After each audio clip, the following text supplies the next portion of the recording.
When it comes to learning new skills for our careers, whether we are students or professionals, it is critical to arrange our studies around the Oblivion Curve, the forgetting curve, and the importance of practicing what we've learned. It is critical for our success that we comprehend how to plan our study, the forgetting curve, because we must remember crucial details while simultaneously planning our time and studying.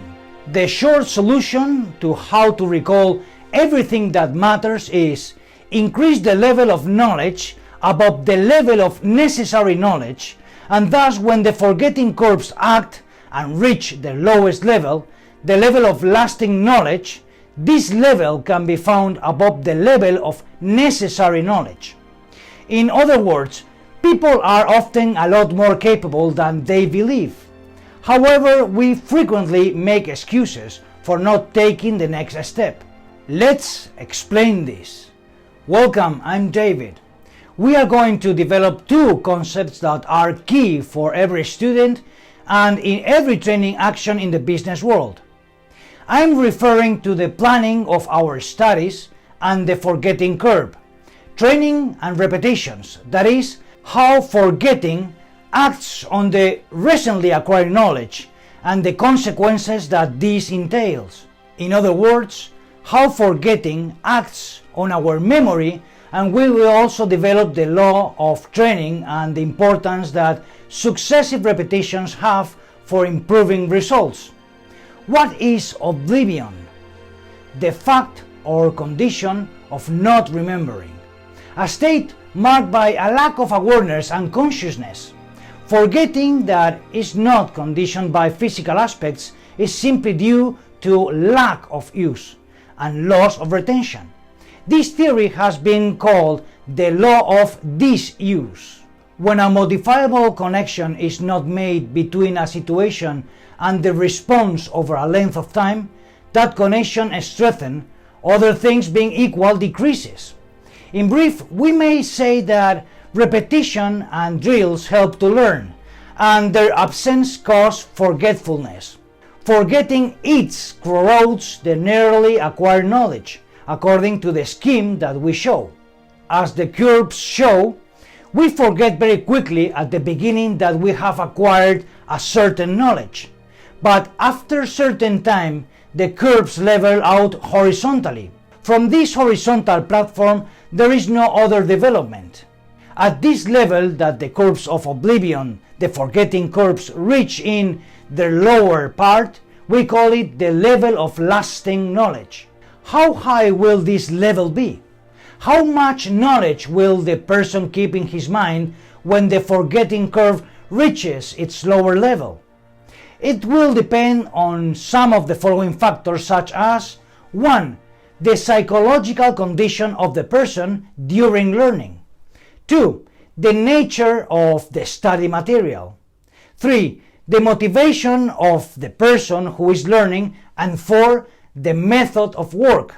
The level of quantity of knowledge appears in the vertical dimension called ordinates, while the time factor shows in the horizontal dimension called abscisses. In the following design of a coordinate axis, we can also look at the development of the knowledge acquisition curve and the level of needed knowledge for the learner. If the knowledge only reaches the necessary level, it means that the knowledge will gradually decline when the curves of forgetting act on it. Here we include the forgetting curves.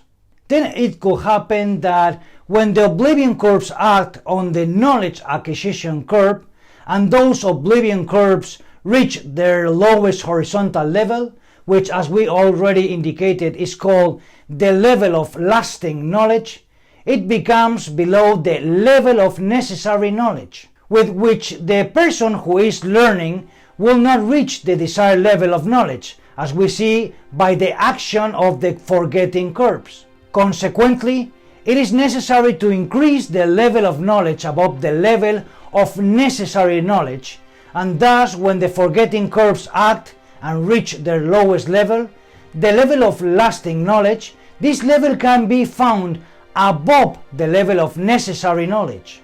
In this way, the person who is learning will be able to have the appropriate knowledge, since, as we are indicating, this will be above the level of necessary knowledge.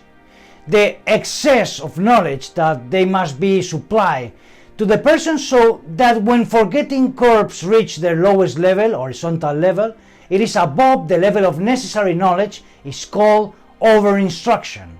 And so the knowledge acquired by the person will remain unaffected by the curves of oblivion, since it is not possible to apply on instruction to all the fields of knowledge that our education and training requires. Priorities will have to be developed. For this, in general, we will determine three groups. In the first, that knowledge must necessarily be completely mastered. Secondly, those subjects that are going to have a limited duration are important. And thirdly, those subjects, topics that are only useful for information.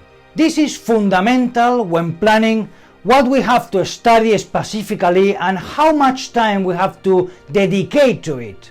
We must be aware that the vast majority of the time we forget that our retention capacity is much greater than we think. People are often a lot more capable than they believe.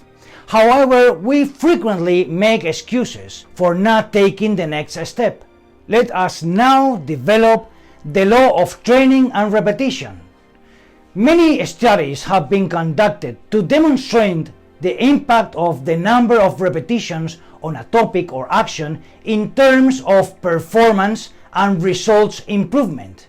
What's more, it appears that the repetitions that occur shortly after learning results in a significant rise in the amount of ability obtained, with the benefit gradually diminishing with subsequent intervals. The forgetting curve flattens with each repetition of the study of our topic, indicating that we remember more knowledge with each repetition. As a result, when learning new topics, it is preferable to do a series of light reviews rather than focusing on a topic all at once. We will continue to develop these topics of interest for us students and professionals. And okay, if you're interested in our videos, I suggest you give a like and subscribe to our channels in English and Spanish, as we publish videos every week. Thank you so much for watching. Cheers!